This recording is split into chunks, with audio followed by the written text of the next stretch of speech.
My F28 husband, M31, and child, M10 want to go to Orlando for vacation over February break. So, of course this is between me and my husband. We live in MA and my husband has gotten the idea to go to Orlando for February school vacation. My son knows about this idea and really wants to go. If you haven't heard, we are in the midst of a pandemic. I have been working from home since March. My husband has to travel the country for his job. He follows all travel protocols, wears a mask everywhere he goes, etc. He is completely desensitized to traveling because he does it so much and hasn't gotten sick at all. He doesn't see it as a big deal because he does it every single week. Now, my husband isn't some COVID denier or anything. He fully understands the severity of what's going on. I think he's just at the point of wanting some normalcy for us, and a family trip after the past year would be a fun thing to do. Go somewhere warm and sit on the beach. I don't know what to say to him. I show him the number of COVID cases.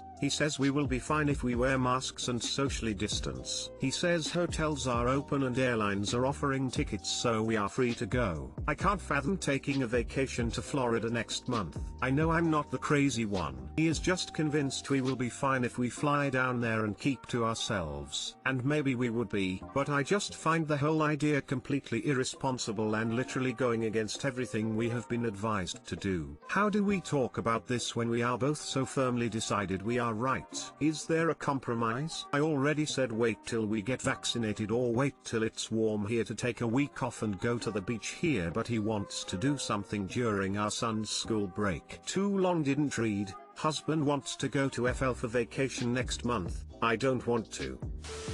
You are right, this is completely irresponsible. It's attitudes like this why we are still in this mess. Everyone wants things to feel normal and go on holidays etc., but it's just not possible. ATM. Don't put yourself, your family and others at risk. Personally, if it were me, I would be firm with my partner about this because it's an absolutely stupid idea. However, if you want to be nice about, or if you think that will work better, sympathize with his feelings of wanting to be normal, but you don't want to risk anyone's safety, especially your child. Though he's not got sick yet doesn't mean that he won't or you and your child won't. Also, just because you aren't symptomatic doesn't mean you're okay, you're just increasing the risk of spreading it to others. You can follow the guidelines all you like, but it doesn't mean everyone will. Please stress the dangers of this trip and good luck. Plus, I don't think wearing masks at Disney and only being able to eat and drink in set locations is going to feel normal.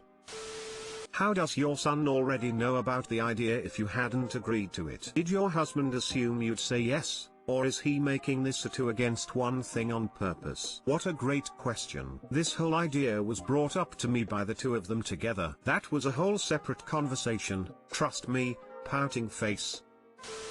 Just because you can go doesn't mean you should ! This is a very valuable basic lesson we all learn. I can use my paycheck to buy all the houseplants I want, but it doesn't mean I should.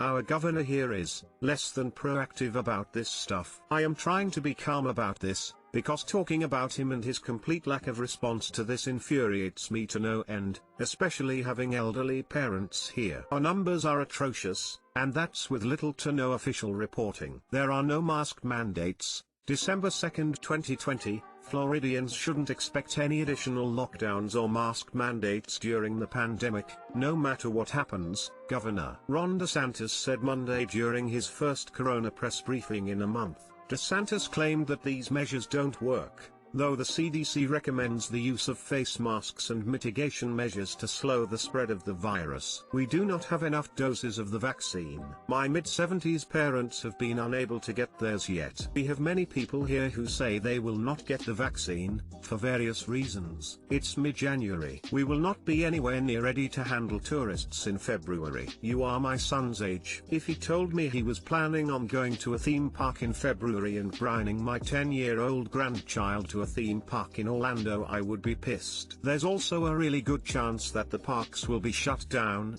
at least partially. Calm down when this stuff isn't a danger to your lives. And please, Stay home. If you get here and bring it with you, you will only make it worse. Your son would probably prefer to have the full experience of the Orlando and the theme parks in his memories, rather than a truncated version and a possible repercussion from the vacation. Stay home and be safe.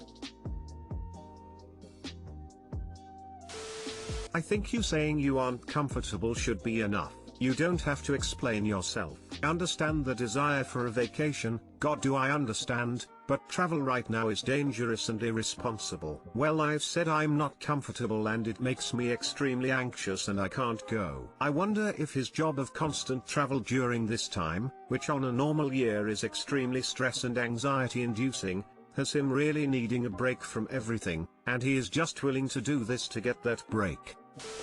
My 29F, BF, 28M, has a savings fund specifically in case our relationship doesn't work out and insists I should have one too. Is this normal? Me and Dave have been together for about 5 years, living together for 2, and planning on getting married in the middle of next year. He has always been a meticulous saver, and while going over all of our expenses for the new year, he brought up the idea that I should begin saving myself, just in case. When I asked him why, he said that it is always good to save I need to get out of this situation ASAP fund, and that he has had one for about 3 years. I was pretty shocked to hear this information. He is really good with money while I am not, and I would like to start saving more, but it is kind of strange to me to have money set aside just in the event that one of us needs to leave. I told him how I felt, but he explained that it would be dumb not to. I'm really just wondering if this is a normal thing that people do, or is this a red flag? Too long didn't read. BF has a savings account in case we end up breaking up and he has to get out ASAP, and he wants me to have one too. I've never heard of such a thing and wondering if this is normal or a red flag. Trust me. Where I am right now, wish I had created that. Do it for yourself, not with the expectation of the relationship failing, but just for you. If anything, one day you can both use those funds to buy a house or something.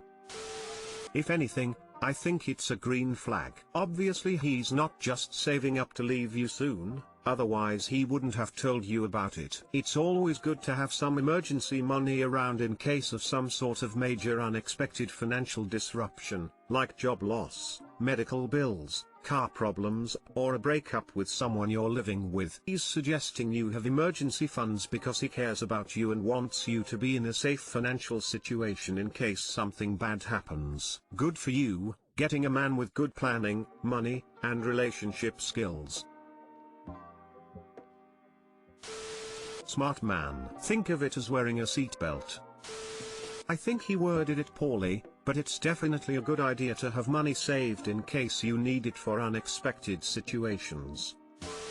I think you might be coding this wrong. I tapped into my emergency savings more when my ex got really sick, than when we broke up. Although it was important to have then too, and made the breakup a bit less frightening. It's good to have an emergency fund. Not merely because breakups happen, but because fires happen and illness happens and all sorts of shit can happen. Hey Reddit, what is the average healthy couple's boundaries when it comes to divulging who you talk to on your social media? TL, Doctor, what is the average healthy couple's boundaries when it comes to divulging who you talk to on your social media? I need perspective. Is it healthy and normal to communicate who you talk to on your social media with your partner, or is that considered unhealthy? Is it normal and healthy to pick and choose who you tell your significant other about, or is that unhealthy? What about the more extremes, like not telling your partner about anyone you talk to on your social media, or giving your partner your phone to go through? Although I think we can probably all agree that's not healthy or okay. Lol. My 30SF perspective is that you should tell your significant other who you talk to on your social media. I don't think you need to talk about the conversations, or the details, you have with them, but I think if you are with someone, they should know who is in your social circle. My partner, 30SM, of 10ish years, thinks my perspective is unhealthy and thinks that you should be able to pick and choose what information you give to your significant other. So I'm here for some perspective and I'm curious what's healthy and normal. Thanks in advance for sharing.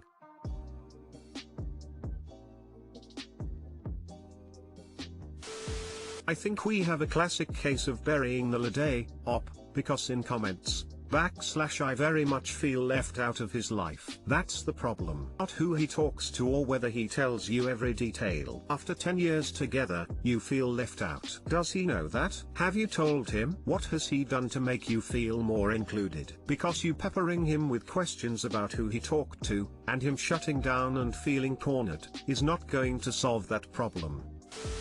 Personally, I would find it very controlling and a major red flag if my husband expected me to report back to him about every single person I talk to on social media or other messaging platforms. What would be the purpose of this other than to attempt to monitor and control my interactions? I don't see a way that this could be considered healthy. What is your reasoning for your position on this?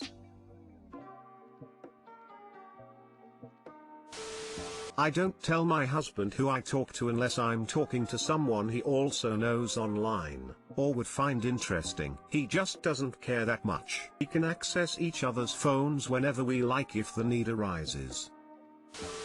I think this is one of those cases where no one is right/wrong, it's just about preference. My fiancé never really tells me who he talks to on social media and I don't ask. He has tons of friends and family members and is allowed to have private communication. And usually it's mundane stuff anyway. Sometimes he'll offer, "John messaged and recommended this movie" or something. Tend to be more chatty, so I tend to say things like, "Sam messages yesterday and we talked some political stuff. It was so great to hear from him." But it's hardly every interaction or every person. If someone on social media raises red flags or they're secretive about the communication, instead of just not thinking it's worth mentioning, that's another conversation. As long as it is only platonic and I'm not being ignored for his phone, then I'm happy. Although, you cannot control anyone. If they want to cross boundaries, then they will find a way. Wow, that's a really great point. If you are not being ignored for the phone, that would make a difference. Would you know about who your partner is talking to, or does that not matter to you?